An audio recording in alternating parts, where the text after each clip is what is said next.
Hi, everyone. Welcome to the last session of this summer crash course on feminist and ecological macroeconomics. We are here for this live session on alliances for the future with Corinna Dengler, who is a researcher at the University of Kassel in Germany, and Michelle Groenenwald, who is a lecturer in economics at the Northwest University from South Africa. So let's get started. This live session is quite busy because we will have the conversation between Corinna and Michelle, which I'm sure everybody is looking forward to. But we will also have graphic facilitation by Fanny Didou, which is great. Also, I think as drawing some conclusion, so to say, of the summer's school, and then start looking at the future. So we thanks Fanny for being here with us today. We know where we are with the summer school. There's been many arguments, many ideas, which we have heard during this week. We all struggle a little bit to make sense of all of this together. But I think the speakers of today in the recorded lectures already really help us out to kind of draw some kind of conclusion of make sense of all we have heard and discussed all together. How? Well, I think obviously Corinna Dengler has this very interesting profile because she's both ecological and feminist economist, or maybe she could define herself as a ecological feminist economist altogether. And I think in her lecture she helped us to understand all this together.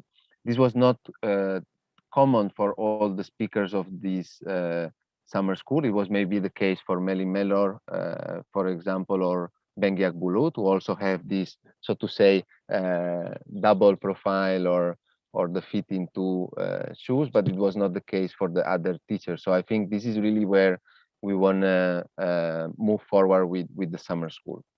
On the other hand, as we said at the beginning, this summer school is really generally speaking about heterodox economics or pluralist economics, of which ecological and feminist economics are just two among many other approaches that exist. And I felt that it was quite important to have the perspective of the colonial economics. I must say that Corinna has helped me out in designing the program of this course, together with many other people like Birte Strung also. And they had suggested, in fact, that I add this dimension of decoloniality. So Michelle was very kind to join us for this. I think decolonial is not just one more perspective among many others in heterodox economics, but I think it's one that is very much key to this summer school. In fact, we know more than half of the participants are from the global south. And in the last days, we have been always discussing, okay, what's the relevance of the argument the teachers are putting forward for the global south. But I think Michelle helped us out to go beyond a little bit this and also binary thinkings, and she explained in her lecture, and I think really helps to enrich the perspective. As a reminder, we know the main research question or the overall question of this summer school is how to provide a good life for all within planetary boundaries. And I think that we cannot provide a good life for all if we don't take a decolonial perspective. So I think that Michelle's contribution today is very central. And interestingly enough, Corinna has also been trying to incorporate the decolonial perspective in her work. So without further delay, let's start the journey of today, the conversation of today. So as usual, I would invite first Corinna and then Michelle to briefly summarize their lecture so that we can refresh our mind. Thanks a lot for being together today to everyone. Yeah, thanks a lot, Federico, for organizing this amazing summer school and also for inviting me. It's a pleasure to be here. Hi, everyone. It's your last day of summer school. I hope that Michelle and me, like with our conversation, will manage to kind of bring those strands you've been talking about for the last 4 days together in a way, and try to also talk about future alliances. So I think most of you have probably watched the lecture, but just to kind of recap what I wanted to bring across as my key message. I think that if we talk about, or if we want to talk about convergences between ecological economics and feminist economics, one of the first things we should do is look at what's already there and recognize that we don't have to reinvent the wheel about this. So in the first part of my lecture, I've been giving an overview of feminist academic engagement with the environment and vice versa since like the late 1960s, and not only from economics, because I think like we also need some, Michelle has called it in her lecture, de-disciplining. We need to become more interdisciplinary and also look beyond like the specific disciplinary approach we take a lot of time in feminist economics or ecological economics. And so I've been looking at different strands which reach from materialist ecofeminism, like post-colonial feminisms that deal with the environment, to the subsistence approach, to feminist political ecology, feminist new materialisms. And obviously, like in 1 hour, I could, or only half an hour because it was only half the lecture, I could only give a very, very brief introduction. And like the key message was really look at what's already there. Don't try to reinvent the wheel, because there is already a lot of feminist academic engagement with the environment. And the second part of the lecture then dived a bit more deeply into one specific strand of feminist academic engagement with the environment, which is feminist ecological economics, which has been largely shaped in the 1990s by feminist economists being interested in the environment and then ecological economists being interested in feminist issues. I think Ellie Perkins is maybe the founding mother of feminist ecological economics, like in this convergence. And in 1997, she published a special issue, which was also very foundational for my own research as this convergence, which was an ecological economics special issue on women, ecology, and economics. And I talked a bit about some specific contributions in the special issue about the ICE model by Ulrike Knobloch and Maren Jochimsen, for example, and how also this shapes feminist ecological economics. And I've been talking about also one specific thing, which is kind of my specific interest in feminist ecological economics, which is really this boundaries that divides the monetized economy from the economy of socio-ecological provisioning, which entails like nature on the one hand and also like unpaid care work, and shows that in a way, in the way we conceptualize economics and also the economy, we're actually structurally devaluing, invisibilizing, destroying this non-monetized sphere, which is not counted, which is not accounted for, which is invisible. So I'm really interested myself, and I think in feminist ecological economics, most people are in trying to invert this hierarchy between the monetized economy and that which is not monetized. And one thing that I would like, or I think also in feminist ecological macroeconomics, we should think about is how can we invert this hierarchy without just saying, okay, we have to monetize everything that is like in the underwater part of the economy, because I think this comes with a whole lot of other problems, just monetizing everything. And I think that's one of the questions that after the summer school, hopefully many of you are prepared to start to deal with. And I think that's it for the summary for my lecture. And maybe I hand over directly to Michelle. Awesome. Thank you so much, Corinna. It's so lovely to join all of you. I do apologize if I'm a little bit scattered. I had a difficult morning. I've just found out that my grandmother's been hospitalized with COVID. But this is such an important topic, and I'm really honored to be able to speak here. Even though I would have loved to hear more of your voices. So I do completely understand that there'll be lots of questions and we can address those, but I did just want to emphasize again, part of what I had been trying to get across in my lecture. Here I am on Zoom and I have this spotlight on me, but I would love it if people would be willing to share their ideas, their concepts, their contributions, your lived experiences. It doesn't all have to be questions posed to me. I would love it if maybe some of you wanted to give your own definitions of what you might mean to have a decolonial feminist degrowth approach. It doesn't all have to be me providing the answers. So to that point, I think if you didn't manage to watch the lecture, really, I wasn't 100% sure what your all of the different participants. I understand there are about 300 of you, half of them coming from the Global South, but it overwhelmingly is a feminist ecological macroeconomic summer school. So I kind of assumed that I was going to go back to the beginning about what is a decolonial approach, or what does it even mean to decolonize? And so I suppose that is something that I would really want to emphasize if you didn't manage to watch my lecture.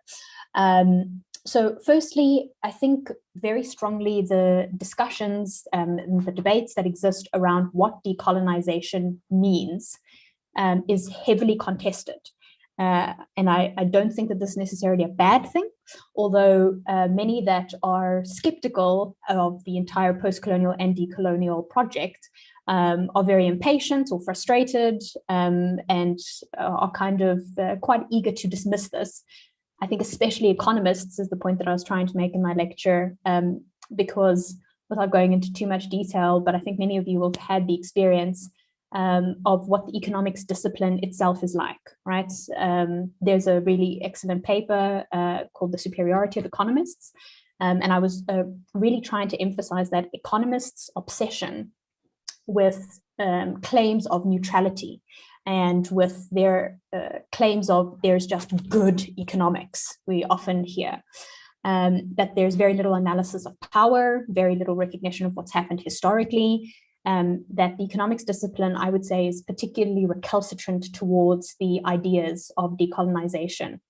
But I think we can talk about more optimistic strands that I think are coming through. And as I set for you in one of your readings, the paper that Ingrid and Serbi have recently done, I think is about hopefully drawing from the optimism that there is, that those who subscribe to some sort of heterodox view are more open to a decolonial, post-colonial agenda. And so then I think maybe just the 2 points that I would really want to emphasize is, if you didn't get a chance to take a look at the lecture, I don't profess for it to be this completely comprehensive, all-encompassing lecture on the massive debates that there are of beyond even just limiting the discussion on decolonization to what it might mean to decolonize a specific discipline. I would be keen to talk to Corinna more about this, but to just recognize that there is massive disputes about what decolonization even means. And so I pointed a little bit to Tuck and Yang, and they have a very specific idea. I think I had quoted from it. They literally have in their 2012 paper, decolonization is not a metaphor. They literally say decolonization does not have a synonym, which is a very specific understanding that decolonization centers around being able to restore Indigenous people's dignity in terms of them being able to be given back land that they have been previously dispossessed of. There is disputes that, without making decolonization a buzzword, that we need to understand that beyond that, decolonization is also very important in terms of decolonization of the mind, and that sites such as universities of knowledge, of being able to know and what knowing even means, that too can encompass decolonization. Yes, and then I think just in closing, as all of you are going through your research, whatever it is that you may be doing beyond the summer school, I think something that is massively important that the decolonial approach can emphasize to us is for us to all reflect on our own situatedness or positionality. I'm keenly aware that I'm a white woman, even if I've been born and raised and lived in South Africa my entire life. I am still imbued with a massive amount of white privilege, and that can influence the types of questions that I even ask as an economist, my ability to be able to understand the way that I might think to engage with communities And so I would really just say that what has been very useful for me in engaging with the decolonial and postcolonial literature is to deeply reflect and to ask really difficult, uncomfortable, critical questions of myself, and to ask whether there is even a place for a white person to be saying anything about this at all. I've had that internal debate with myself and decided to be an ally as far as what I possibly can. But I would love for all of you to reflect back on that and to ask yourselves. The quote that I had put on slide 5 in closing was from Plotsanova and Mignolio, drawing from a university in Ecuador, that we need to learn to unlearn in order to relearn. And I think that that's maybe a good place for us to kind of have a springboard from for further conversations. So thanks. Fantastic. So thanks both, and Corinna and Michelle. I think, again, your intervention makes good summaries, I think, of also what has been happening during the summer school, both referring to questions that we have debated a lot, like the ones Corinna was referring to in terms of monetized and non-monetized economy, how to invert this hierarchy. This has been at the center, I think, of this summer school. And also what what Michelle says, for instance, the issue of the positionality has been raised right from the very beginning of this summer school, because when we presented it in the welcome session, one participant said in the chat, it's all male organizer, and it was an all male panel, no? So right from the beginning, it gave us a chance to reflect upon this. So in order for you to help us out and get a better understanding of your arguments, I would invite Corinna to comment on Michelle's lecture, and then Michelle to respond. Thanks. Okay, thank you. So it was such a privilege to watch Michelle's lecture. I really thought that you summarized so many important debates and how we need to decolonize economics as a discipline, and also the economy as kind of the thing we try to describe in the discipline. And like my talk was on convergences between feminist economics and ecological economics, and I would want to use those minutes to also talk about convergences between my talk and your talk, because I think there's really actually a lot. And the first thing I wanted to acknowledge that I thought it was really great that you started out your presentation was reflecting on your positionality.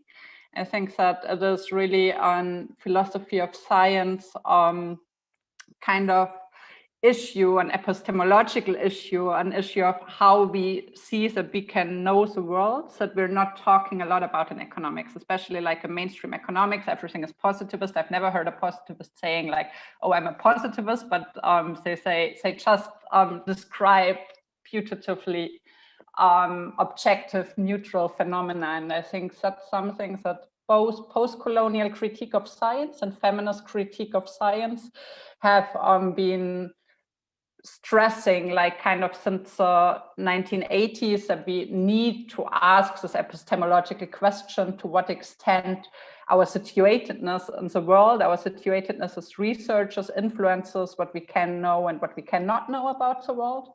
And I thought that reflecting in the beginning of your lecture on your own positionality really makes a strong claim of questioning the universality of science and questioning this whole thing of neutrality and objectivity of researchers. And I think it's a practice that all of us should engage in, kind of always having this reflexive moment also as scientists. I realized also that there are a lot of things we have in common with regard to the binaries. Like I've been talking in my lecture about overcoming binaries between human, nature, production, reproduction, rational, emotional. You've been talking about the binaries of the colonizer and the colonized, global north, global south, the west and the rest. And I think that's also something that really connects our approaches, that we say, and you quoted Guy Neves there saying that the inhuman tidiness of a binary world is just nothing that ever happened. So we shouldn't keep describing this and reproducing this binary in economics. And the problem with the binary is not only the binary, right? It's also the hierarchization. Like if there wasn't a hierarchization in production, reproduction, and everything, like maybe the binary itself would still be problematic, but not as problematic, but how can we try to disrupt this binary and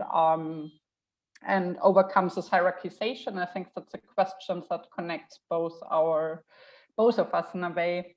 I really also liked your focus on unlearning knowledge, and I think that's also something that we should talk about more, because it's so important that I once listened to a talk by an anarchist geographer named Simon Springer with a beautiful title, The Integral Beauty of Anarchist Geography. And what he was saying is that he was studying all his life, not all his life, but all his academic life, he was studying an activist life, anarchism.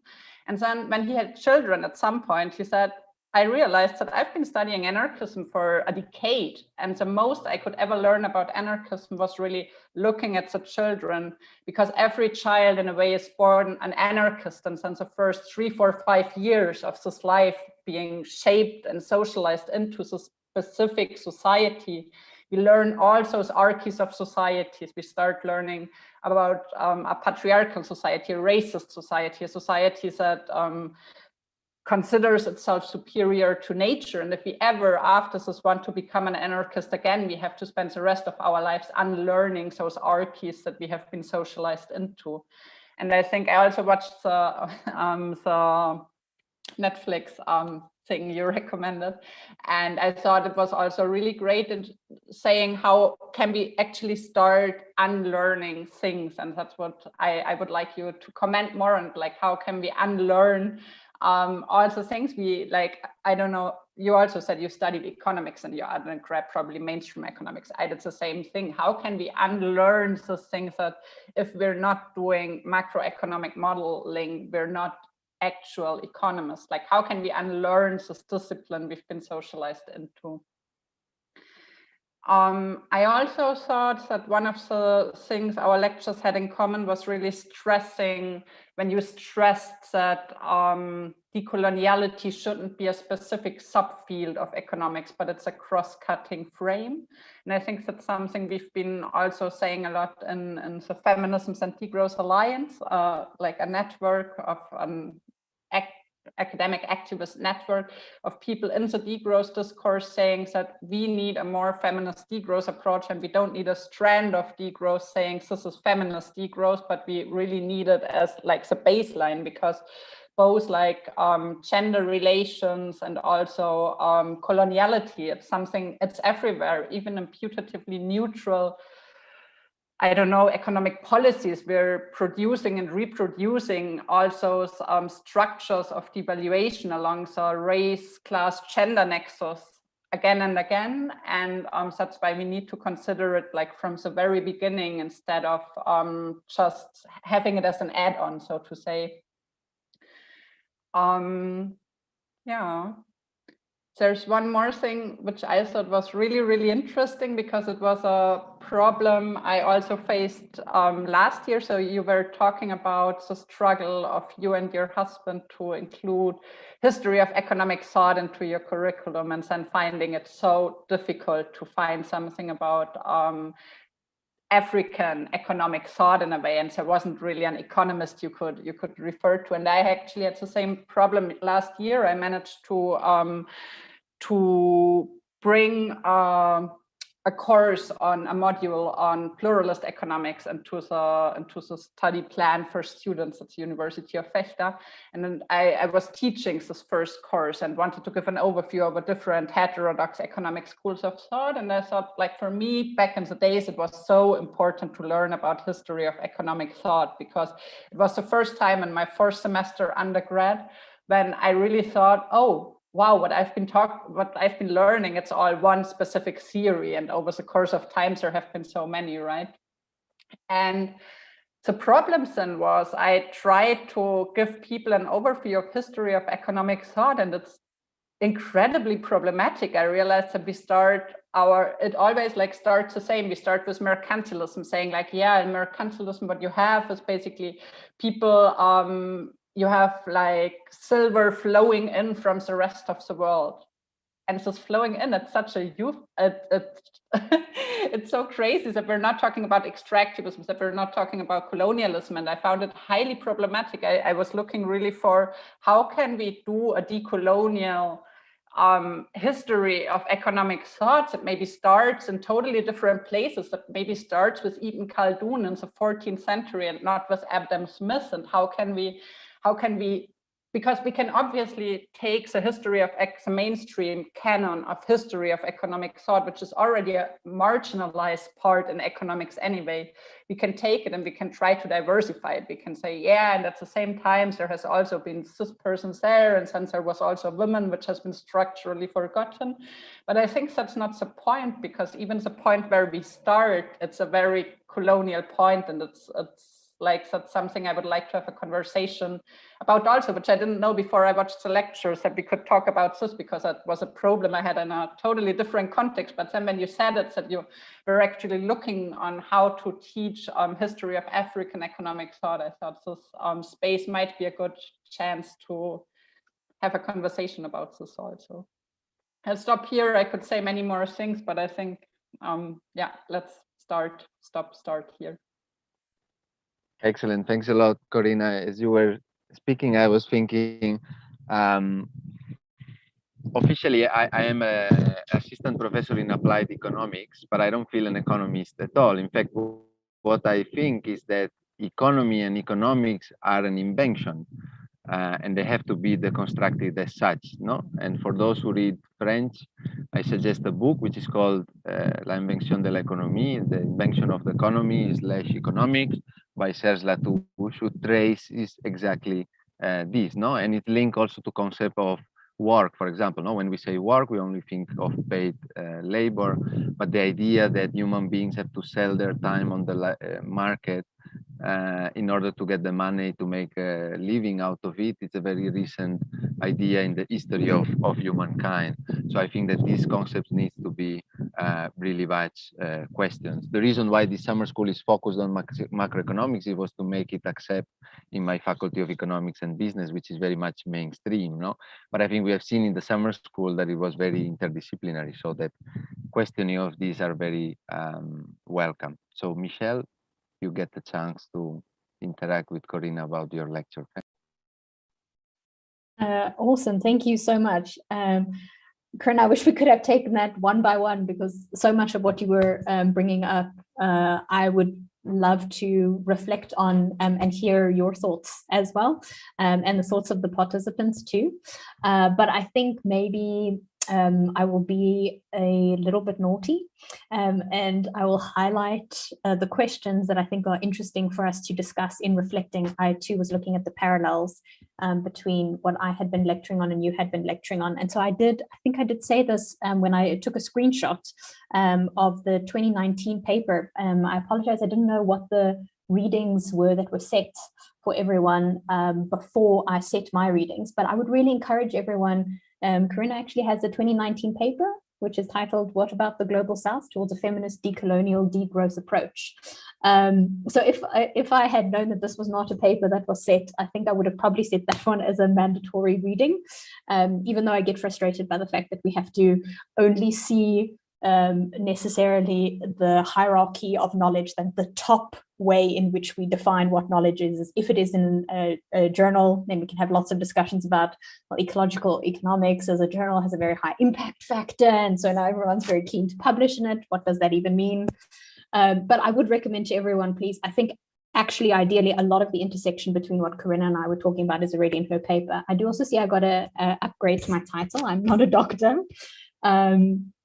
This is part of really what I think is important when I say that we should consider our situatedness. And I thought about this a lot in your lecture, Corinna, when you were talking about really giving a historical overview to explain really what I think is the history of the way in which this intersection between feminism and, shall we say, ecological degrowth has happened. You know, the point that you keep emphasizing about not having to reinvent the wheel. I think that there is a lot of similarities in that I have asked myself this question when I start reading on a topic. then I think most of you will probably, if you have an interest in ecological or in feminism, will probably have started with a reading of what is mainstream.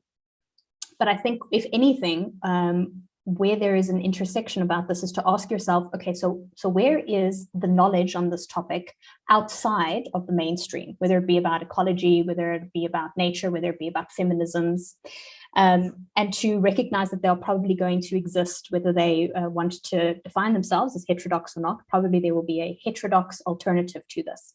But I think going even deeper, because I also do a fair amount of my research on economic pluralism, is to then realize that it is very possible for us to, which is why I think the decolonial approach to a feminist degrowth approach is absolutely integral, all three of those strands, is to say that it is very possible to have a heterodox or an alternative understanding to the way that we view the environment, to the way that we view gender roles, to the way that we think about care work, but that it is still possible for that to be an alternative heterodox approach that is still deeply Eurocentric.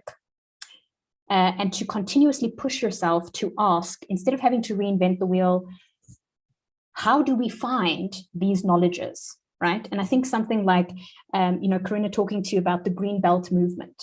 If you've never heard of this before, this is but a small stepping stone to be able to discover a lot more that actually exists, but it might not be within, the American Economic Review. So I think what really struck me is when you were lecturing about, I could see that there was a lot of scholars that I may never even have heard of, but perhaps because of your positionality and because of your situatedness, that you are providing me with just really like a door to open up, to be able to see, well, what are different knowledges that I can draw from, right? And I think that that is really important to think through, especially in terms of feminisms, that this collaboration is so important. And I think that that is, again, a point where both the decolonial and the feminist come together very strongly, is the importance of collaboration with one another. And so I think then another point that really struck me, I want to actually take a look here, because I had put this down in your exact words. I think that if we are to take on this multidimensional crisis, we need to move beyond strict disciplinary boundaries. And that was just so well put for me and so impactful, because part of what I would love for us to be able to discuss a bit back and forth, and for everyone to hopefully ask questions about, is within our grappling and contestation and debates of what it even means to decolonize, is to acknowledge the very colonial continuities that exist in how we define disciplines, in where we draw those boundaries and how it is that they are shaped. And so one of the mandatory readings that I had recommended was Sabelo Ndlovu-Kgatsheni's 2020 paper in the Third World Quarterly.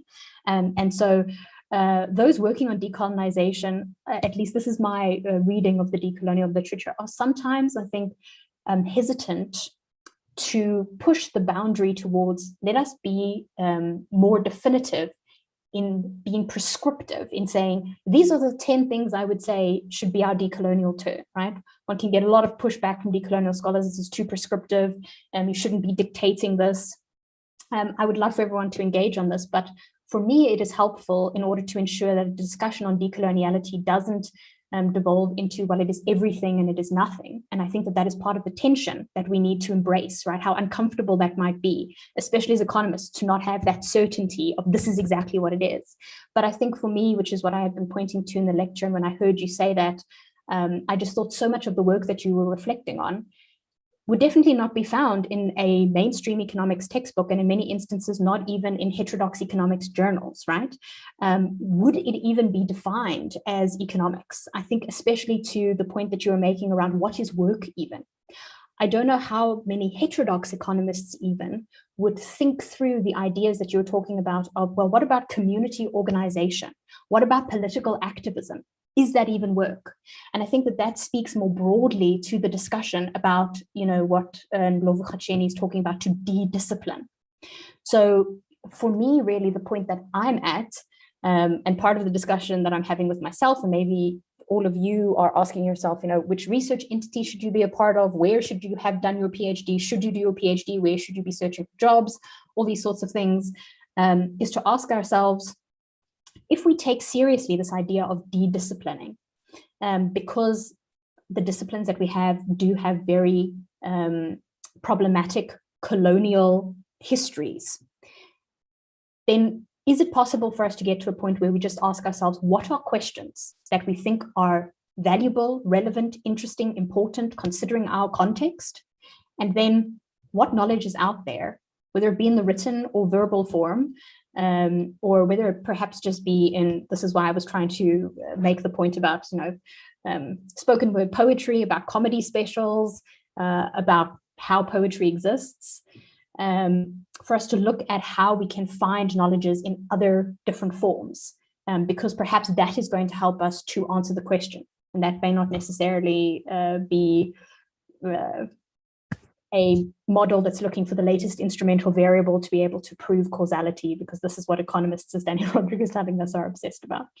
And so then finally, Corinna, the other point that I just wanted to make that I thought was so great to see the intersection is this contestation, and I think you'll be able to speak more to it, about what is feminism even? And for a lot of this to, just as there is debates about decolonization having these multi-dimensions, we're seeing more and more, which I think is encouraging, that it's not feminism, but feminisms. And I think being able to expand beyond the narrow confines of this is how we dictate what feminism is or isn't. And very often that is an imposition from the global north. I think that, your lecture was speaking so well to a broader understanding about feminisms. And then just completely in closing, I would love for us to be able to discuss this idea about whether degrowth is an imposition from the global north, once again, setting the agenda for the global south, which I think is a really nice point where we could discuss this further. Okay, so I think that's that. Fantastic, thanks a lot, Michelle. Maybe Corinna, you want to, if you want to briefly react on what Michelle said, and then we go on with the comments by Michelle on your lecture. Okay. Yeah, thanks a lot. That's also, again, so much to reflect upon. And I already fear that we're leaving the session with more questions than answers, which is a good thing after all, because I think things are always much more complex. And if you leave a session and you think, now I have the answer, probably it was like presented in a very under-complex way. Yeah, so many things to reflect upon. I think, so one thing you said that in my lecture, I try to really highlight many different strands also of ecofeminisms, not just, again, like an Anglo-American tradition, starting off with Rachel Carson and Carolyn Merchant, but also look like what has been published in other places. I think I tried this, but then again, it's shaped by my own positionality, right? And I thought this a lot in your lecture when you referred to the critique of Bambara, of her 2014 paper, like distinguishing decolonial and postcolonial, which is also one of the papers I always give my students, because I think it's very short, very concise, very clear, trying to make this distinction. But again, obviously it's an analytical distinction. And one thing you raised is a criticism from Dovo Gazzeni saying that whereas when Bambara is saying like decolonial is more in Latin America and some postcolonial is more in Middle East and South Asia, Vera actually is African Black scholars. And that's, I think, what happens a lot, like when you're doing it with your own positionality, like I'm highlighting some people that have been inspirational for me that I think are important to acknowledge, and I'm forgetting others. And that's why I think we can not only, I think we always need a diversification before we move to a decolonization. A diversification is never enough, but I think it's a prerequisite anyway to really arrive at a more holistic picture that doesn't just reproduce all the Eurocentric and androcentric mechanisms of exclusions that are in play in academia. And yeah, I found it interesting also when you said that you said with the 10 Ds in decolonization, like people would say that it would be too descriptive in a way. And decolonial scholars would maybe say so. And then I was thinking about this article you've been mentioning that Lisa Marie and me have published in Ecological Economics, and we've been like the economists there have made us revise the paper very often because they thought we were too reflexive and too apologetic. So it was really, you can really see that it's not like an exercise that is done very frequently within economics to really talk about this positionality. Also, I think things are changing also in a way. Yeah, so maybe just, oh no, one other thing. You were saying that I also try to maybe include community work and political activism, but then at the same time, we keep forgetting some of the things. Like Mariana, for example, asked in the chat, that she really likes the idea of recognizing the boundary and understand that it's an analytical distinction, but that there are experiences that do not fall into the scheme, for example, peasant family farming, which is at the same time a reproductive work of care, but also with the possibility of selling vegetables at the market. And that's also something we also always need to reflect upon, like where we come from shapes how we see the world. And also in this year's IFE conference in Quito, the Feminist Economics Conference,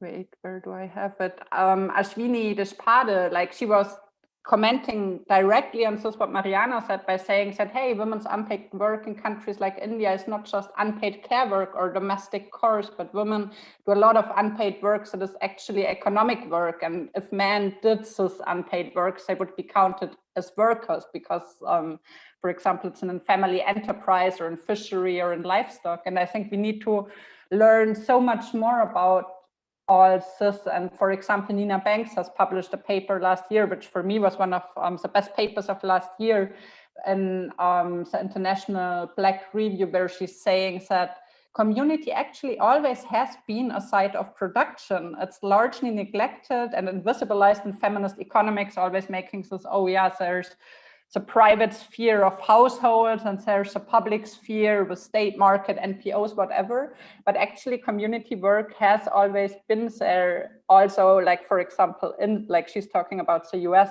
and it's been there in the US as a sphere of production and not just of reproduction for the whole time. So I think there's so many things to consider, and that's why I was really excited when Fede told me about summer schools that precisely tries to link those things and really sets the stone for saying, like, no, we don't just need a convergence, but it's really where it's really a new starting point where we need a feminist, decolonial, ecological approach to economics, like all at the same time.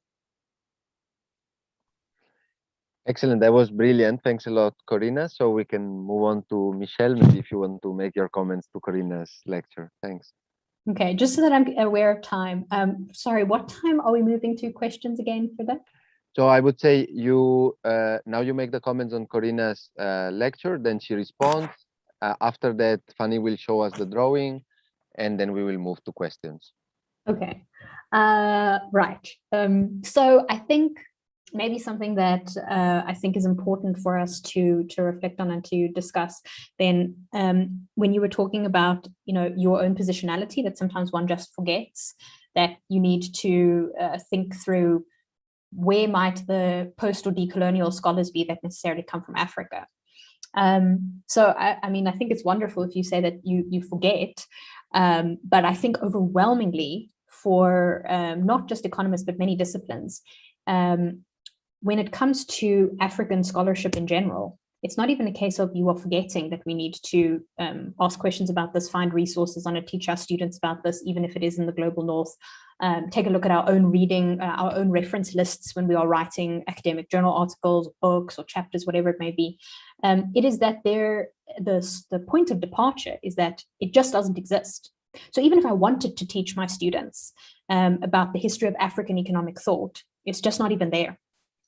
And so, you know, I think maybe when I just came back from SOAS, I might have thought that, but I think that's another reason why I set Sabelo Ndlovu-Khacheni's article. He has a table in that article of the different strands of African intellectual thought. Let's not limit it to economics even, that exists. And I think that that is a great starting point to be able to point academics, researchers, students to say, you know, this does exist. The reality is that it doesn't exist in the form that we are perhaps most comfortable with or most used to. And so I think that's reflecting about how we ourselves learn in order to be able to unlearn, to be able to relearn. So, you know, I've been working on this book with Manchester University Press, and they had asked us to reflect on our experiences ourselves. And I remember being a first-year student in South Africa, which obviously has a very tumultuous past, a rich history, but there are many difficulties relating to this.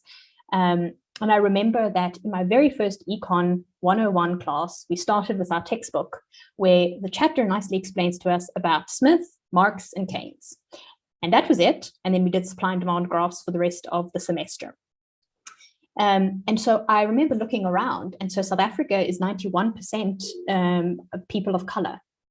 And I remember looking around and asking myself, what does this say to the future economists of this country, to the future researchers, to the future politicians, to the future policymakers, when you tell them that economics has been founded, or let's be generous, when you say that economics, most important figures that we are introducing first-year students to, who overwhelmingly in South Africa are never going to get the opportunity to do a postgraduate degree, a master's, never mind a PhD, that you're telling them that these three figures is what it looks like to be an economist, that there is not a single woman there, that there is certainly not a person of color there.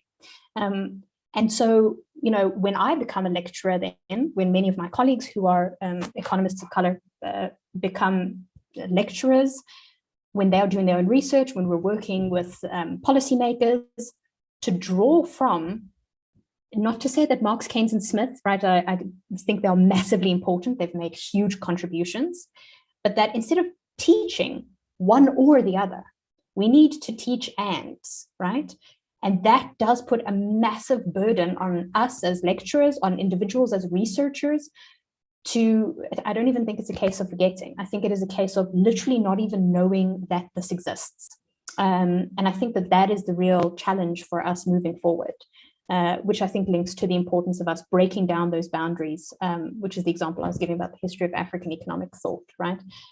That just because you don't have the word economist next to your Wikipedia page does not mean that there is not so much to learn. And arguably, I would say why a lot of the economic policies that we are attempting to implement don't work is because they are simply an imposition of completely Western ideas.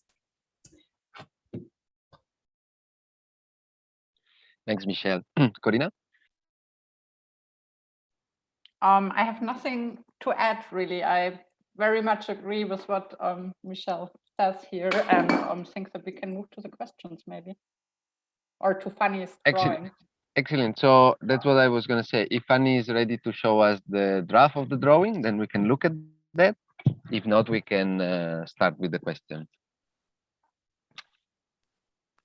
Fanny? Yes, sure. Thank you, Fede. So I will try to share my screen.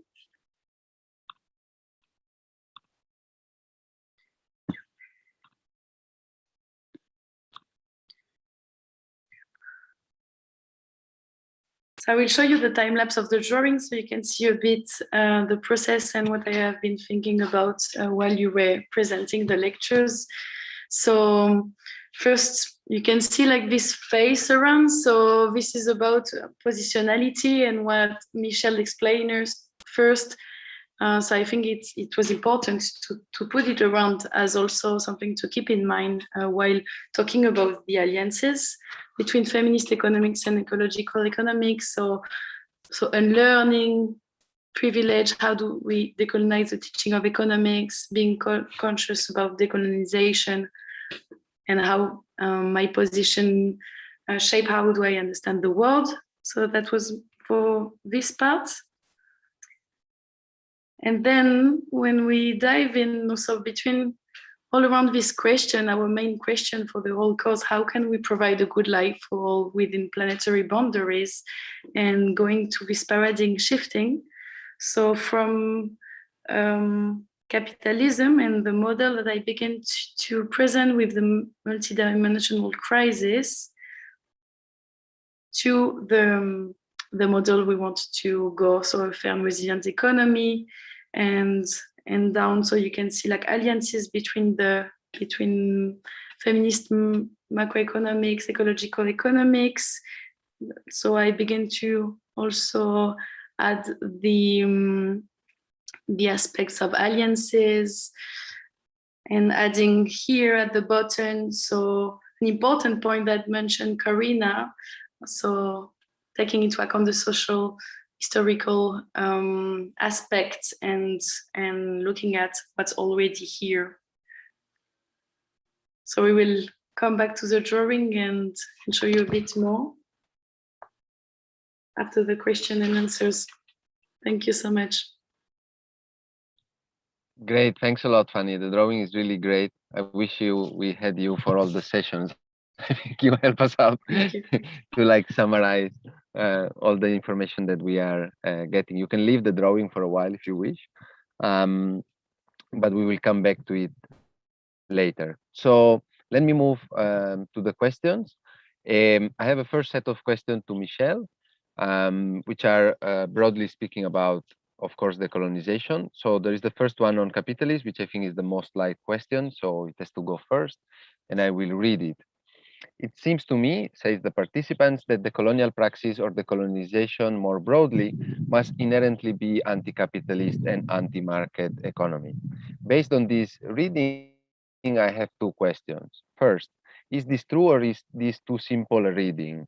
I would be interested to hear contestation, if there are any.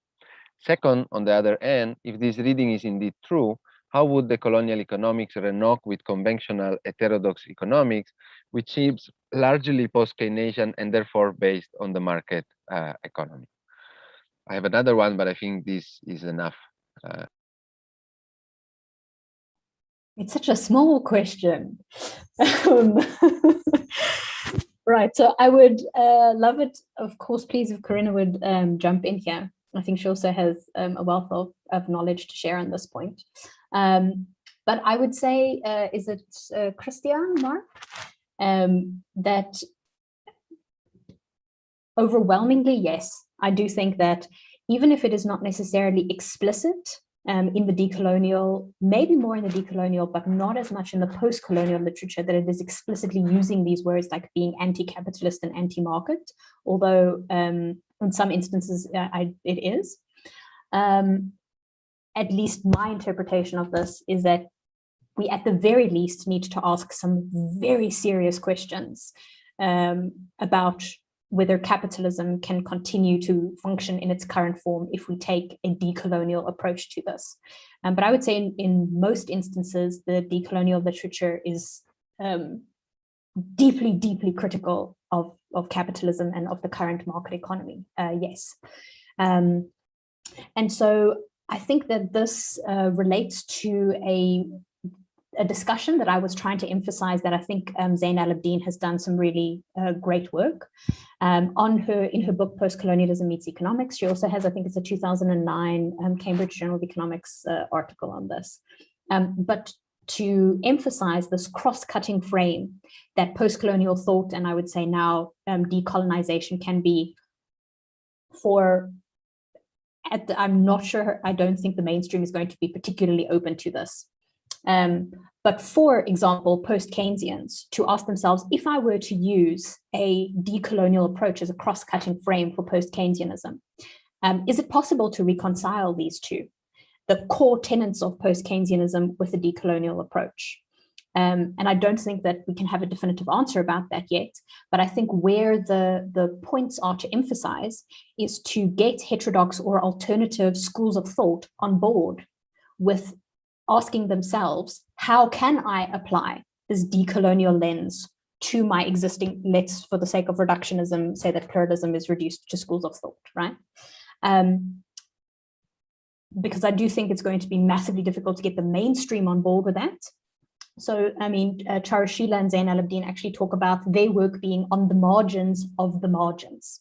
So we already know the marginalization that there is of heterodox economics, but I want to be optimistic and say that asking these very critical questions about an anti-capitalist or an anti-market economy is more likely to be fruitful amongst heterodox economists, and for, if we're talking about alliances for the future, for those to be potential alliances for the future, for us to be able to take a more definitive stand against mainstream economics. But I will just say this in closing on this point, which is why I was trying to make the point around how different disciplines have approached the idea of the post-colonial and decolonial.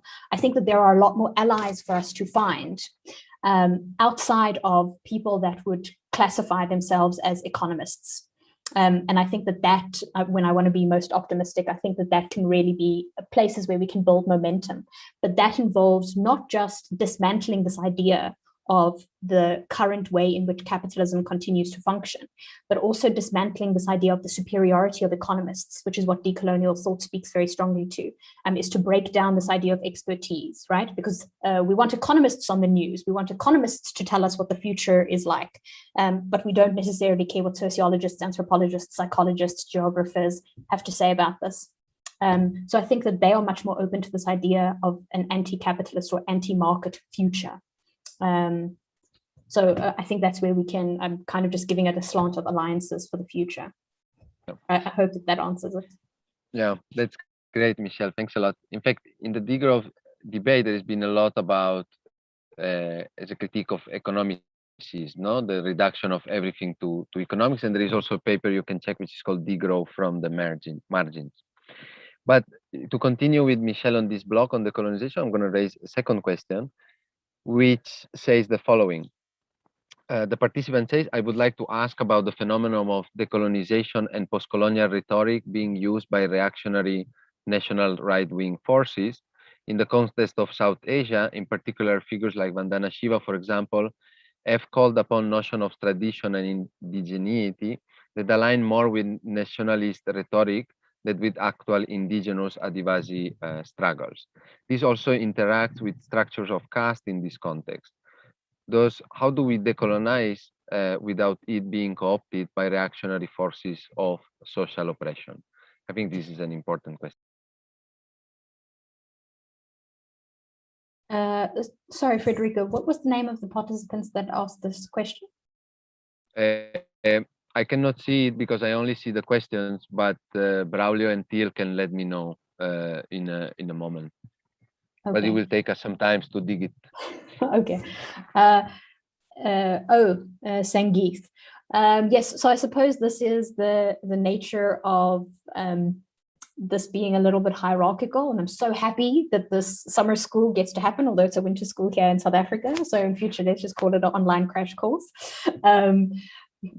So I would say, Sangeeth, please, if you would be willing to tell me your answer in the chat, because I think especially that you're making reference here to South Asia, you probably, if you reflect on your own positionality, you are probably in a much better position to be able to answer this than what I am.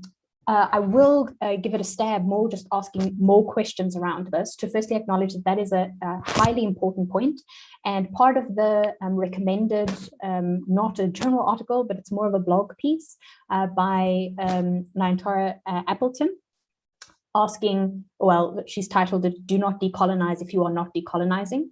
And I think you are speaking so strongly to this point.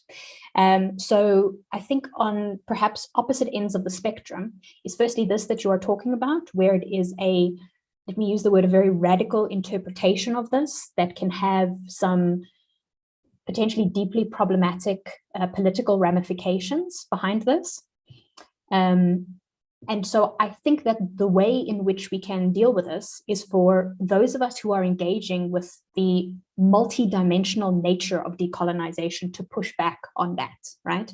To emphasize the plurality of ways in which decolonization can be understood, and to then, and this does mean that we need to almost move between the divide between what is the abstract and what is the very practical, right? The praxis of decolonization. But to ask ourselves, based on the specific research question we have, based on the specific movement that we are trying to build, based on the specific ways in which we may be getting involved with communities, how do we ask ourselves and those that we are working with, what is an understanding of decolonization that is useful, that is relevant, that is important for that specific community research project idea, right? So it's about taking the abstract which has many different contestations of what decolonization is, knowing that there are contestations about what this means and being able to push back in a critical way, right? Just because decolonization has contestations and many dimensions to it doesn't mean that we shouldn't be critical of the way in which certain people or factions or political movements might be interpreting decolonization, right? Because otherwise this is just a void that they completely get to fill. I do think on the other end of the spectrum is a different type of sinister approach to decolonization, which is almost the managerialism behind it. So universities are now, in some instances, interested in this, and this just becomes a tick box. And this just becomes something that universities want to be able to say, oh, well, you know, this is the way in which we can enter into the market in a way that makes our university different from others. Especially, I try to reflect on the South African Fees Must Fall movement, right? Students in 2015 and 16 calling for the decolonization of education that is free, and some aspects within universities wanting to position themselves as we have listened to the students. And then what it means to have decolonized is to have added some scholars from the Global South, perhaps to a reading list, right? That is important, but it is not enough. And so for us to push back on this, again, being reflective and asking ourselves, if we're talking about decolonizing, then in what spaces? Is it in the classroom? Is it at universities at large? Is it society at large? Is it, to relate to the comment before that, what does it mean to decolonize our entire economies, right? And so I think that there also needs to be pushback on that other front, where decolonization does not just become a buzzword, and it doesn't just become something that we glibly throw around. I myself have questioned and asked myself, should I ever use the word decolonization in any of my lectures, right? And then you're kind of caught between this tension of not wanting to cheapen it. But I do think we must recognize that there is particular power in this word. And then for us to, again, engage in an analysis of what type of power can be useful, depending on a more specific level. What is the movement, the research question, our workplaces, whatever that may be. I hope that that's potentially useful. Thanks, Michelle. These questions are not easy. So I'm going to move on to a comment which both Corinna and Michelle can comment on if they want, before we move on to a set of questions which is more specific to Corinna. So the comment is by a Diva for Equality, and I'm going to read it, and it says the following. It is difficult for many South feminists as myself to be in dialogue with North feminists, to talk about the coloniality without being deeply angry aware of the continuing reality of binaries of power, money, and resources, even as we are together in this course. So here we are, where our people are dying from inaccessibility of vaccines across so many countries, when the 10 richest countries, all G7 and allies North, have taken 75% of vaccines, cut off from hundreds of components of vaccines production, continuing to today, and preventing us from South-South alternatives of vaccine production and distribution, cutting it off as the WTO providing $1 billion to corporates in the COVID-19 period since 2020, when it would cost $39 billion for worldwide vaccination. What are your comments on this as economists? Thanks. If you want to comment, then you are welcome. Whoever wants to go first can go first. Maybe Corinna to give a break to Michelle, but yeah, thank you for this comment. I mean, I don't know if I can answer it as an economist, because I already said before that I feel sometimes also not would self-identify only as an economist, but I can answer to you as a feminist, saying I understand that. I totally understand that, like those power dynamics. We cannot change. I mean, those are structural power dynamics that we cannot change on an individual level, but we can go, and I will go protest every summit meeting of G7, of G20, of whatever, because I also agree that those are those injustices that make dialogue at eye level so complicated, and that make, for example, decolonization sometimes a catchword, instead of actually saying, hey, we have reparations to pay for colonial, for also impacts of colonialism. We have also climate debt to pay. So I totally get that. yeah, Michelle? Yes. Again, I don't think that there are easy answers for this one, but I would want to jump on the point about South-South cooperation. I'm sincerely hoping that the injustices that we continue to see because of, shall we call it vaccine inequality? I don't know if how strongly people feel about calling this vaccine apartheid. That I want to, especially in this session, be hopeful about the fact that this, I think, is an opportunity for us to reflect on the colonial power imbalances through neocolonialism that continue to exist. That even in a global pandemic that is affecting everyone all over the world, we continue to see that this goodwill that is supposed to exist only exists up to a point, right? And Canada is happy to buy 5 times the number of vaccines that they need to have all of these discussions. So I want to be hopeful in saying that perhaps this will be an opportunity for a more South-South collaboration to understand that even in arguably the worst situation that we have seen socially, economically, arguably ever, these power imbalances continue to be maintained. And I would hope that it would be an opportunity for more South-South collaboration to realize that these sorts of power imbalances are not going to disappear ever. And so we need to ask ourselves what are alternatives for how we can build alliances that are on a more equal footing. Yeah, thanks a lot. So before I move to the questions for Corinna, I'll ask another question to both because I think it's highly relevant to what you just said. And is the following. I'm gonna read it straight away. This is the second most liked question. It was originally for Michelle, but I think it can be for both of you. And I'm reading, do you think the concept of development, so important in economy thought on Global South, could be decolonized? And if the wind is not, end of the question, so end of the quote, so to say. And if I can, I want to make a comment here before you intervene, also to link a little bit with the other days of the summer school.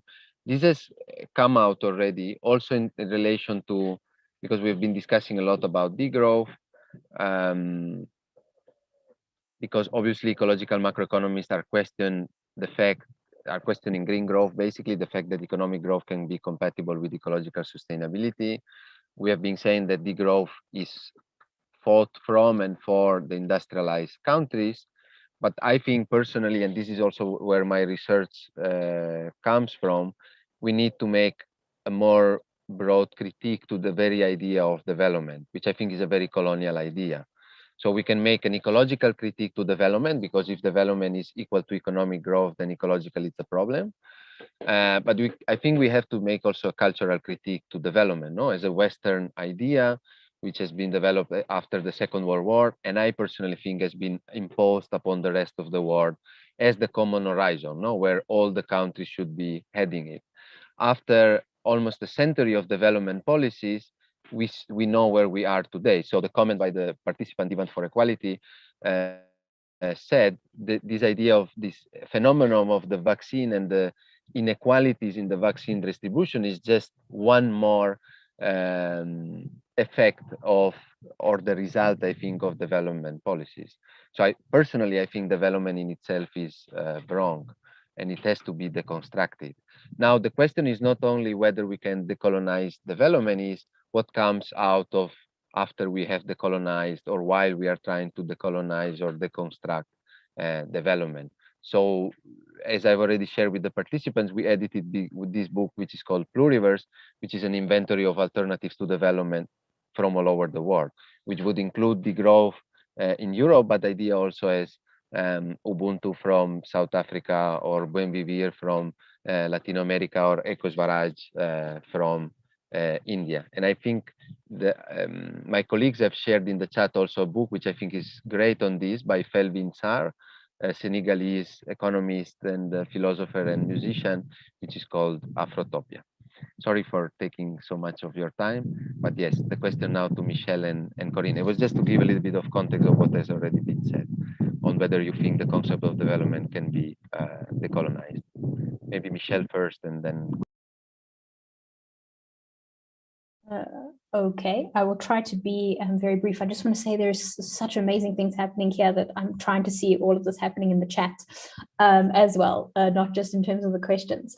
I think there is definitely an important need for us to have a decolonial lens to development, and let's say to development economics or development studies. I understand it's bigger in the global north. But to not stop there. So I think that relates again to this idea that very often happens when I am trying to campaign around ideas of how do we decolonize the teaching, and that is sometimes within the limited confines of a university. But I think part of what it is that Sangeeth is talking about also is for us to ask ourselves beyond just the ivory tower of universities sometimes, not to say that these are not important points for us to actively push back against not just what we teach, but our hiring practices. But I mean, we unfortunately don't have time to go into the massive debates that there are about what it even means to decolonize university, but to not limit this just to the idea that we need to decolonize development, because this once again can very easily become a case of, well, we relegate this to, well, this is what you will learn in development. So in macroeconomics and in microeconomics, we're going to do real economics, and then we'll do that fluffy stuff, which is what happens in development. And again, I think that's the usefulness of this being a cross-cutting frame, right? Now, do we have, what is the decolonial feminist degrowth approach to macroeconomics in a ready-made textbook? No. That doesn't exist, and I would arguably say we shouldn't limit knowledge to just a single textbook, as I was trying to point out. So I think it is likely that we ought to find more allies amongst those who are, let's say, teaching development economics, development studies, and so I think that is a place for us to begin to work on many aspects. But part of what Appleton is talking about, to see that as a process, right? That once we've decolonized development studies, that is not enough. And then for us to push ourselves to think beyond just the university. I think the point that Sangeeth is making here is, if we were to ask the average person on the street, whatever that may mean, what do you think decolonization even is? Is this just becoming this academic debate that we're having where we intellectualize this? What does that mean to you on the ground?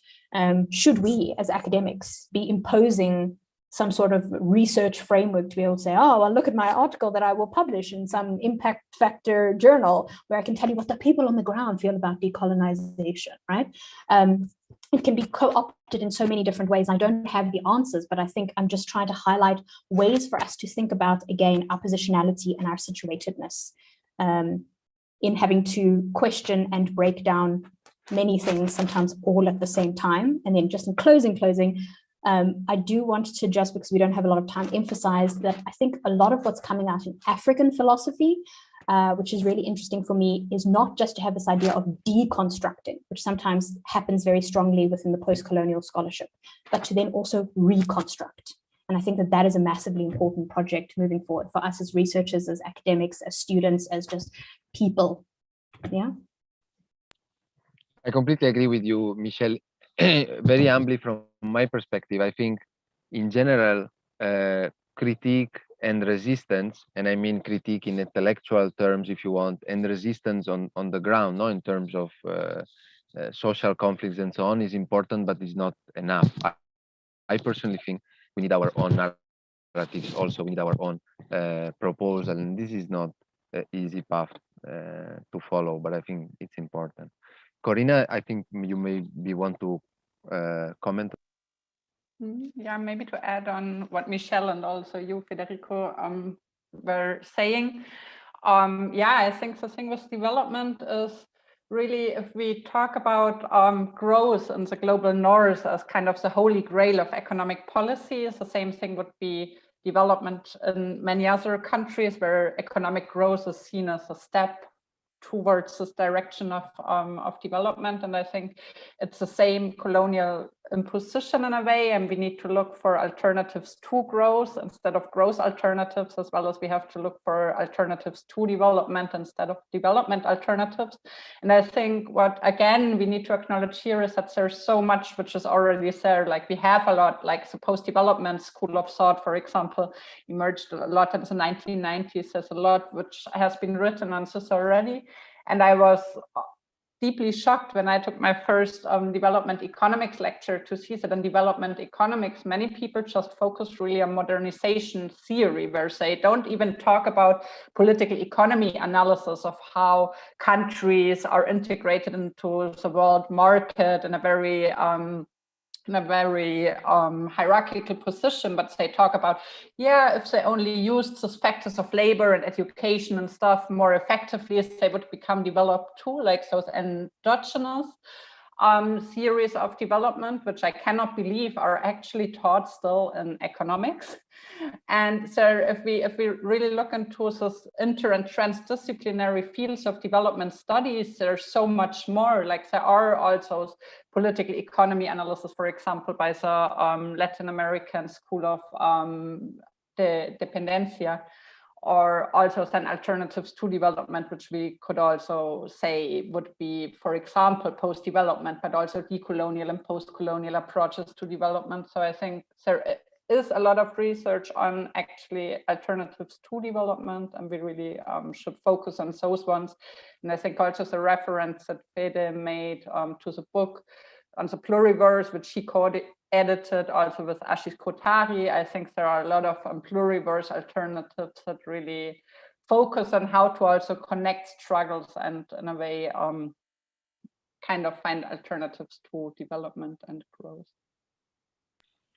Great, thanks for that. So I have now a couple of questions for Corinna on this relationship between the valued and the non-valued spheres, monetized, non-monetized. There are two of them. I will read them together because somehow I think they are linked. And after this, we will move on to a question for both on the alliances. So for Corinna, and I'm reading, how could we overcome the boundary in macroeconomic modeling? How can we integrate nature and unpaid provisioning into models without assigning a monetary value to it? I'm very interested to think in that direction myself, but I'm also very interested in your ideas and experiences. End of the question. To make a comment on what we have discussed in this week, for instance, the session on Wednesdays, which was on modeling, it was focused, for instance, on the feminist side on gender wage gaps. No, so there was a question of how do we move beyond this? No, how do we account for unpaid work or care work? No, so somebody made the example of using time use statistics. No, for instance, if that would be an option. No, because for modeling, obviously you need data, and you need like empirical data. The second question, which is somehow related, is, and I read, how can ecofeminism be used to break free those boundaries between socio-ecological provisioning and monetized economy?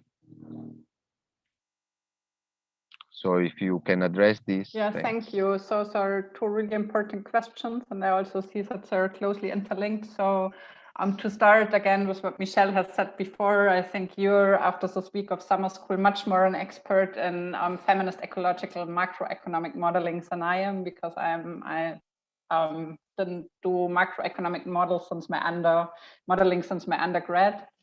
But I think that one of the things I wanted you to take away, or one of the things which would be important to me in this regard, is that it is problematic to value via monetary values, because then again, you're monetizing, sometimes commodifying, not always. If you're just adding it to national accounting, for example, care works, and obviously it's not the same thing as if you commodify it to have it on markets.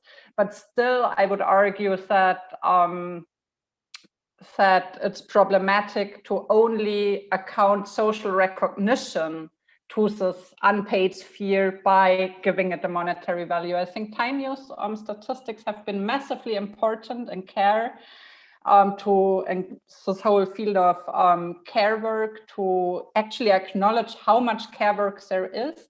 And I think time use is not the problem, but the problem is if then you only use time use to translate it to money. And I think it's the same on this ecosystem side. If you have ecosystem functions and then you kind of narrow it down to one monetary value and have an ecosystem service. So I think that's problematic. And I think we have to talk more about pluralist kind of values, about different languages of valuation that grant social recognition on other grounds than only monetary valuation. And I don't have an easy solution for this, but you said you would be working on this in the future, and I'm happy to learn more about this also. And I think it also links a lot to the second question on how can ecofeminisms actually help us to disrupt this boundary. I think first of all, they already help us by saying that this boundary is there and that it is problematic. And then on a second point, like I was also talking about this thing of reproductivity, this mediation category of, for example, Adelheid Blisek and Sabine Hofmeister, to say we really need to mediate between those spheres. And we can do this, I think, because in our current economic systems, this boundary really runs along the line of monetary valuation. And if we change languages of valuation, for example, not to have GDP in the middle of or national accounting in the middle of our economic analysis, but if we actually, for example, said we had, for example, Amaya Perez Orozco, like a Spanish economist, like she's been talking about the sustainability of life. If we put the sustainability of life at the center, at the core of what economics is, our whole languages of valuation would change, and we wouldn't need this monetary valuation so much to grant social recognition. So I think the key in disrupting the boundary really lies in decentering monetary values from what we consider as important in economics. And then there will be paid and unpaid caring activities in this world as well, but on this basis, it wouldn't be the boundary between what is valued and what is not valued. And how to do this, I think there are different options. For example, we would need to decouple, for example, social livelihood security from monetary income. And there are different policy measures that could enable us to move closer to an economy where monetary value is not the only and most important thing, and where we can only grant value by the mean of widening the monetary valuation sphere. I hope this makes things clear a bit. And yeah, keep working on it. I think the world needs feminist ecological macroeconomics economists to really work on those questions. Thanks a lot, Corinna. Also, thanks a lot for all the people that are participating in the chat. There are lots of interesting comments and the resources also there. I'll now move to the last question that the speakers are invited to address before we look at the drawing by Fanny. So the last question is on the real core of this live session, which is the alliances for the future. And I will read. I think it's nice and explicit. And it says, absolutely fantastic and inspiring lectures. Thank you so much to both of you. In line with the conversation on alliances, I was wondering, what are your thoughts on how to significantly center our political and scholarly work on the grassroots voices of the most vulnerable, most marginalized, and most affected by the current interwoven crisis? I think the comment is very nice and it's great for concluding this session, so I will not comment on it, and I will invite you to comment. I don't know if Michelle wants to go first, since Corinna just spoke, but it's up to you to jump in. Corinna, I think you have spoken so much first. You're more than welcome to jump in first. Okay, I don't mind really. So yeah, I also think the comment speaks for itself, and I think it's really, really important how we move forward and how we actually foster those alliances. And I think the analysis behind it, namely, is that we're living really in a multiple crisis, and we cannot just single out one dimension, for example, destructive societal relations with nature as like the main contradiction in this multiple crisis, but we really has to focus on how also structural devaluation mechanisms are heavily interlinked, and how like kind of sees that we need a depatriarchalization, we need decoloniality, anti-racism, anti-classism, anti-capitalism. So there are so many things at the same time. And I think in building alliances, we really need to acknowledge this. Obviously, like we cannot do everything at the same time, and we have to focus on some part of the analysis at some point. But I think what I want to say is that for alliances, like this whole concept of allyship, and allyship on eye level is really so important. We can focus, for example, in our research on socio-ecological transformation, but we really need to be good allies to social movements like Black Lives Matter, to feminist mobilizations like Ni Una Menos and Vivas Nos Queremos, to the Kurdish liberation movement. So I think we really need to acknowledge also struggles and also fights, and kind of try to see how this is interconnected, and in a very self-reflexive mode, so does not curtail our agency against those systemic injustices, try to actually build those alliances at eye level.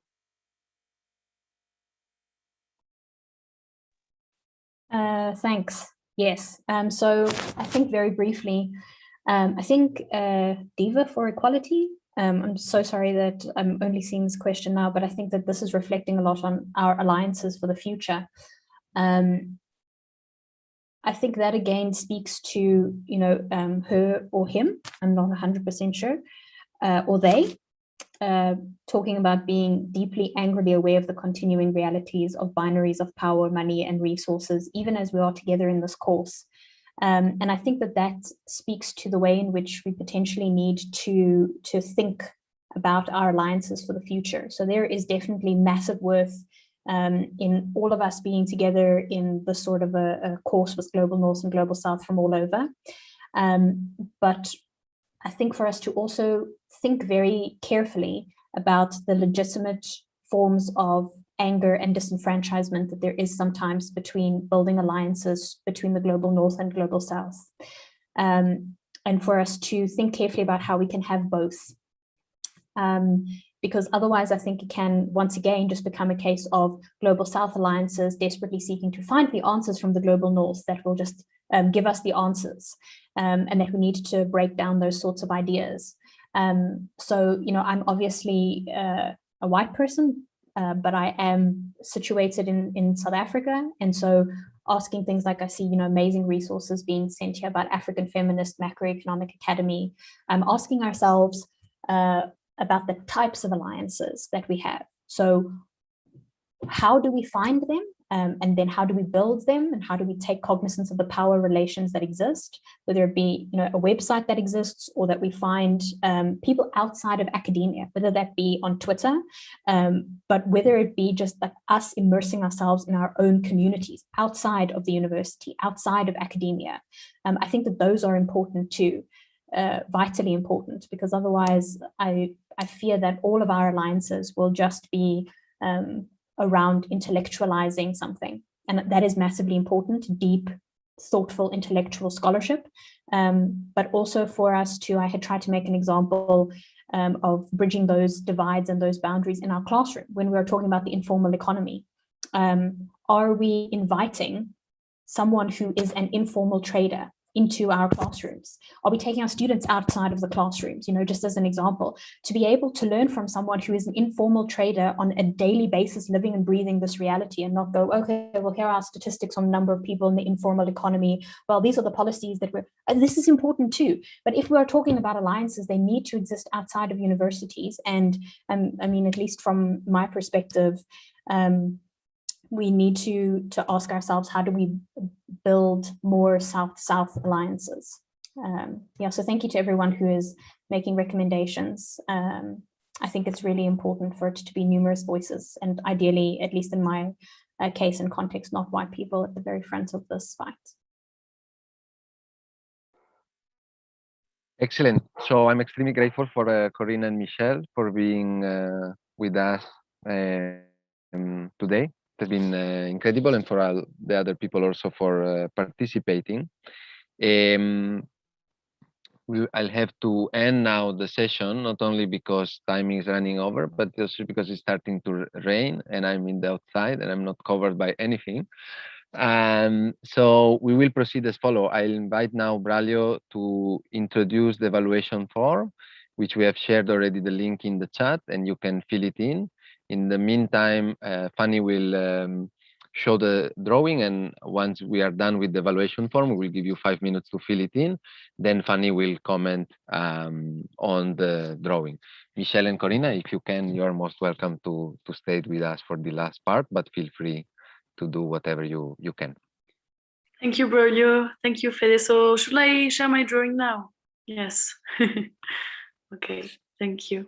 Okay, so first of all, as you can see, it's not finished, so we're gonna also add a concept we have been seeing and learning from during the whole week. First of all, I really want to say a big thank you to all the participants, Michelle, Corinna, Fede, Braulio, and to also welcome me in the space. And as also recognizing also my positionality. So I'm from France, and I'm a 26 girl, so white, and I thought it was really like a privilege to be here as a listener and sketch noter. So I'm going to show again the time lapse so you can see a bit of the process.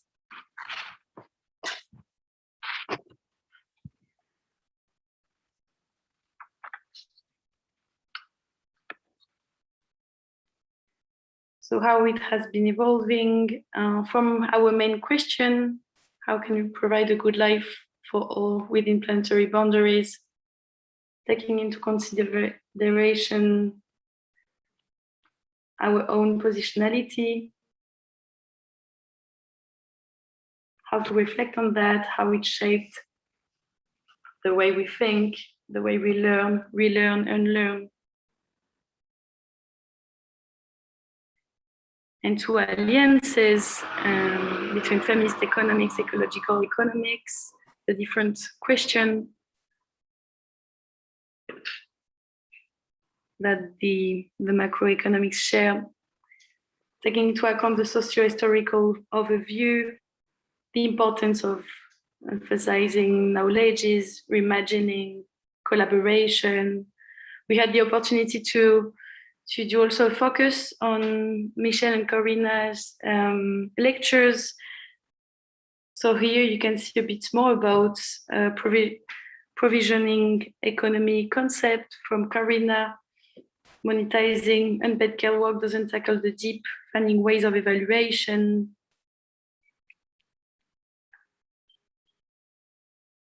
Tackling this multidimensional crisis. Also going out from university and listing all the voices.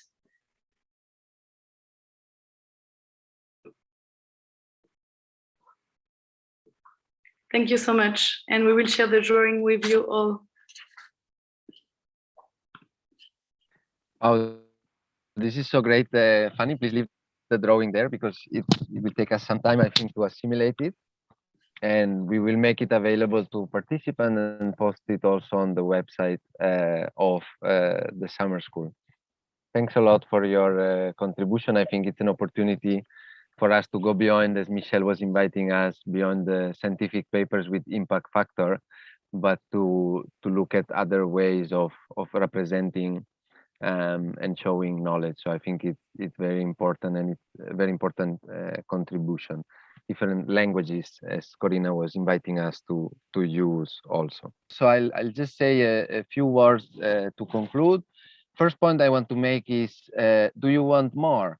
Well, probably not this week, but if you want to learn more about these topics, I would invite you to check out, for example, the Master in Political Ecology, Degrowth and Environmental Justice that we organized at the Autonomous University of Barcelona. It's a presential master. And we just launched also an online master, which is all focused on research on degrowth, in which Corinna, for instance, is also a teacher, and Yorgos Kallis is the academic coordinator. So that is something that can interest you. At the University of Barcelona, where I am, there is also a master in economics, which is in English, where you might want to join. And there is also a master in gender studies, which unfortunately is only in Spanish, but it is also very interesting. In my own university, the University of Barcelona, there are PhD programs in economics in English, and there is also another PhD program on gender studies, which can be in English also, and you are welcome to join there.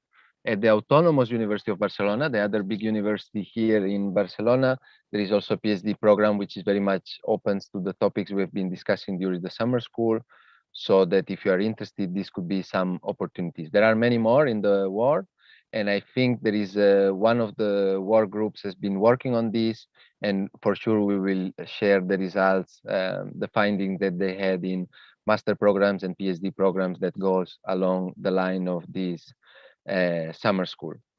To conclude, it's already 2 o'clock. I don't want to be late. There's been a little bit of activity on Twitter in the last days also, with some of you tweeting very actively. I invite you to check out that. You don't need a Twitter account to see what has been said about this summer school. And one of the most active person was Ana Diaz Vidal. And she made a tweet about the summer school. And then suddenly a person, obviously a man, responding, "What the fuck is ecological feminist macroeconomics?" And then he asked, "Is that another term for communism?" And then there is another person that responds and says, "Nah, man, it's crypto-fascism." So this, I think, is interesting, no? To see when you create this kind of reaction, it tells a lot, I think, in terms of power and oppression in the war. And I think we did our best to build a different world, but I think there is an open question on what the fuck is ecological feminist macroeconomics. And this is a question I think we didn't respond in this summer crash course, but at least we put the question on the table. And I think that is what is most important, as Michelle and Corinna was also saying, no? To identify important questions so that we can keep exploring them. And the question is open on how do we move forward from there. To summarize a little bit, what are the central questions that this course has been trying to address, I would take the suggestion by Corinna, was this concept used by the feminist economist in Spain called the sustainability of life. And Amaya Perez Orozco asked 2 central questions. One is, what is a good life? What does a good life mean? Personally, individually, and socially. And second, once we have decided that, and it can be a plural, what are good lives? No, like if there are many feminists and there are many alternatives to development, there are probably different understanding of what a good life is against the one universe of domination and oppression of development. So once we discuss on what is a good life, we have to ask how do we sustain it ecologically and from the point of view of care. I think what is important here is that we want to put life in the center. So we don't want to put in the center of our economies money or economic growth or finance. We want to put in the center life, and we want to see how we can sustain that. Obviously, these are not just theoretical questions, are questions that touch us in our personal life, and the personal is political, as the feminists have told us. The only thing that I can say is that it is nice to be together in this journey. It has been nice to be together with other people organizing this summer school. It has been nice being with you during this week, which has been very intense. And what I think is that we are, and what I felt also is that we are together in the struggle. So keep up the fight. Thanks to everyone. And once again, also to Corinna and Michelle and Fanny for joining us in this last live session. Thanks a lot.